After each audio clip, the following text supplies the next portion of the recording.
Hello, good morning. Classification of contract. Classification according to legal effect.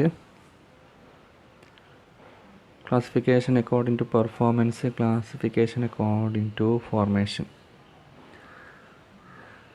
The classification according to legal effect and formations already discussed. The next one, classification of contract according to performance.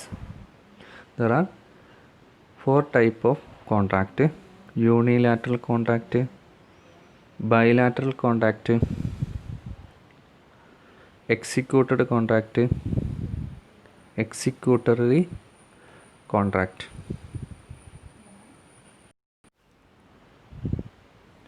Based on performance, executed contract. If both parties of a contract have performed their respective obligation, that type of contract is known as executed contract. In a contract where both the parties have performed their obligation, there remain nothing to perform. സാധാരണഗതിയിൽ cash സെയിൽസും cash പർച്ചേസും ഒക്കെ എക്സാമ്പിളായിട്ട് പറയും executed contract. Both the parties, കോൺട്രാക്റ്റിൽ ഏർപ്പെട്ടിരിക്കുന്ന 2 പാർട്ടീസും അവരുടെ performance, അവരുടെ ഒബ്ലിഗേഷൻസ് ഫുൾഫിൽ ചെയ്തിട്ടുണ്ടെങ്കിൽ അങ്ങനെയുള്ള കോൺട്രാക്റ്റാണ് എക്സിക്യൂട്ടഡ് കോൺട്രാക്റ്റ് എന്ന് പറയുന്നത്. ഇപ്പോൾ എ ബിക്ക് എന്ത് ചെയ്യുന്നു? കാർ സെയിൽ നടത്തുന്നു. എ ബിക്ക് കാർ സെയിൽ നടത്തുന്നു. 5 lakhന് ബി 5 lakh കൊടുക്കുന്നു. എ തൻ്റെ കാറ് ട്രാൻസ്ഫർ ചെയ്യുന്നു, ഓണർഷിപ്പ് ട്രാൻസ്ഫർ ചെയ്യുന്നു. എയും ബിയും തൻ്റെ ഒബ്ലിഗേഷൻസ് പെർഫോം ചെയ്തിട്ടുണ്ടെങ്കിൽ അതിന് എക്സിക്യൂട്ടഡ് കോൺട്രാക്റ്റ് എന്ന് പറയും. Second one, executory contract. An executory contract is one which both the parties have not yet performed their obligation either wholly or partly, in which there remains something to be done on both sides. എയും ബിയും ആണ് കോൺട്രാക്റ്റിൽ ഏർപ്പെട്ടിരിക്കുന്നത് വിചാരിക്കാം. A തൻ്റെ obligations ഫുള്ളായിട്ട് complete ചെയ്തിട്ടില്ല. ബിയും തൻ്റെ obligations ഫുള്ളായിട്ട് കംപ്ലീറ്റ് ചെയ്തിട്ടില്ല. Something remains. അങ്ങനെയുള്ള കോൺട്രാക്റ്റുകളെയാണ് എക്സിക്യൂട്ടറി കോൺട്രാക്റ്റ് എന്ന് പറയും. ഇപ്പോൾ എ ബിക്ക് എന്ത് ചെയ്യുന്നു? കാർ സെയിൽ നടത്തുന്നു. 5 lakhനാണ്. എ തൻ്റെ ഓണർഷിപ്പ് ട്രാൻസ്ഫർ ചെയ്തിട്ടില്ല. ബി 5 lakh കംപ്ലീറ്റ് ആയിട്ട് കൊടുത്തിട്ടില്ല, 4 lakh മാത്രമേ കൊടുത്തിട്ടുള്ളൂ. ഇങ്ങനെ only or partly something remains. ഇങ്ങനെയുള്ള കോൺട്രാക്റ്റുകളെയാണ് എക്സിക്യൂട്ടറി കോൺട്രാക്റ്റ് എന്ന് പറയുന്നത്.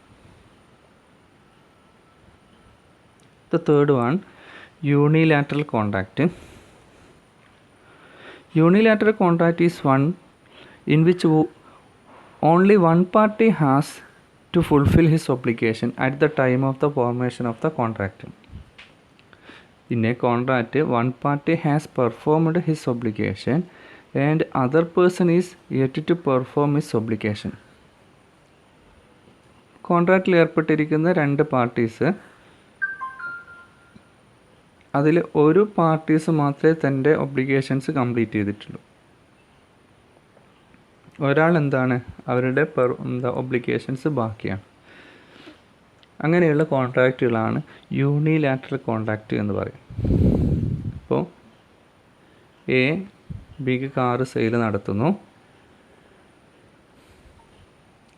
എ തൻ്റെ ഓണർഷിപ്പ് ബിക്ക് ട്രാൻസ്ഫർ ചെയ്തിട്ടുണ്ട്. 5 lakhനാണ് കാർ സെയിൽ നടത്തുന്നത്. ബി എന്ത് ചെയ്യണം? 5 lakh കൊടുക്കണം. ബി എന്ത് ചെയ്തിട്ടില്ല? 5 lakh ഇതുവരെ കൊടുത്തിട്ടില്ല. പക്ഷേ എ എന്ത് ചെയ്യുന്നുണ്ട്? തൻ്റെ ഓണർഷിപ്പ് ബിക്ക് ട്രാൻസ്ഫർ ചെയ്യുന്നുണ്ട്. ഇവിടെ എ എന്ത് ചെയ്തു? തൻ്റെ ഒബ്ലിഗേഷൻസ് കംപ്ലീറ്റ് ആയിട്ട് ഫുൾഫിൽ ചെയ്തു. ബി തൻ്റെ ഒബ്ലിഗേഷൻസ് കംപ്ലീറ്റ് ബാക്കിയാണ്. ഇതിനെയാണ് യൂണിലാറ്ററൽ കോൺട്രാക്റ്റ് എന്ന് പറയും. ഇനി bilateral contract. In a contract where both the parties have performed their obligation bilateral and executory are same and interchangeable. Bilateral contract ഏകദേശം എക്സിക്യൂട്ടറി കോൺട്രാക്റ്റ് പോലെയാണ്. പക്ഷേ ബൈലാറ്ററൽ കോൺട്രാക്റ്റ് ആകുമ്പോൾ തൻ്റെ രണ്ട് പാർട്ടീസുകളും അവരുടെ ഒബ്ലിഗേഷൻസ് ഫുൾഫിൽ ചെയ്തിട്ടുണ്ടാവില്ല. A bilateral contract is one in which the obligation on the part of both the parties to the contract are outstanding at the time of the contract. എയും ബിയും കോൺട്രാക്റ്റിൽ ഏർപ്പെടുന്നു. A തൻ്റെ ഒബ്ലിഗേഷൻസ് കംപ്ലീറ്റ് ആയിട്ട് perform ചെയ്തിട്ടില്ല, ബിയും complete ആയിട്ട് perform ചെയ്തിട്ടില്ല. ഇങ്ങനെയുള്ള കോൺട്രാക്റ്റുകളാണ് ബൈലാറ്ററൽ കോൺട്രാക്റ്റ് എന്ന് പറയുന്നത്.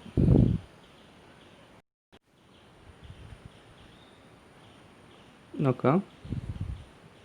According to performance execution contract are classified into executed and executory contract, also bilateral and unilateral contract. The first one, executed contract.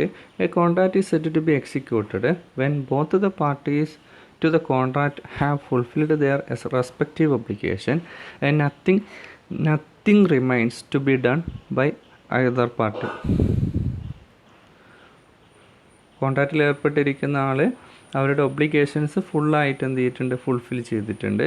Nothing remains, ഒന്നും തന്നെ ബാക്കിയില്ല. അങ്ങനെയുള്ള കോൺട്രാക്റ്റുകളാണ് എക്സിക്യൂട്ടഡ് കോൺട്രാക്റ്റ് എന്ന് പറയുന്നത്. Nothing remains. ഒരു example നോക്കാം. B sell a watch to A for ₹1,500. A pays the price. Here both the parties have performed their obligation and hence it is an executed contract. B എക്ക് watch വിൽക്കുന്നു 1,500.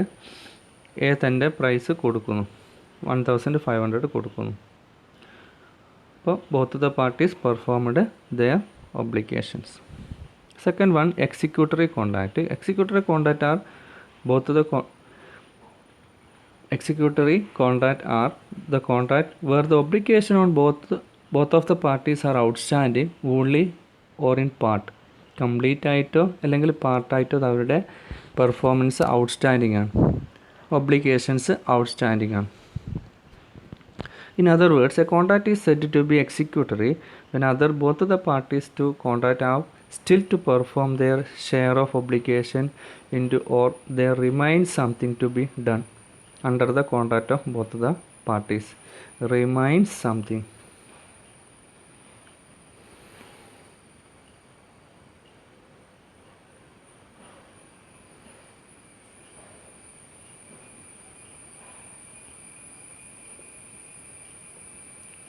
Remains something term ഓർമ്മിച്ച് വെച്ചാൽ മതി.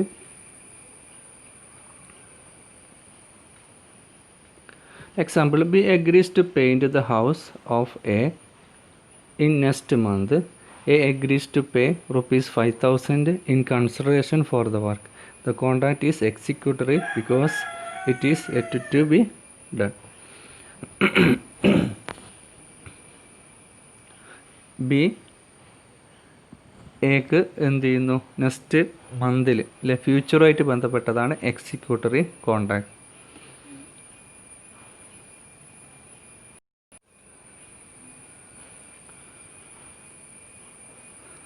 The next one, third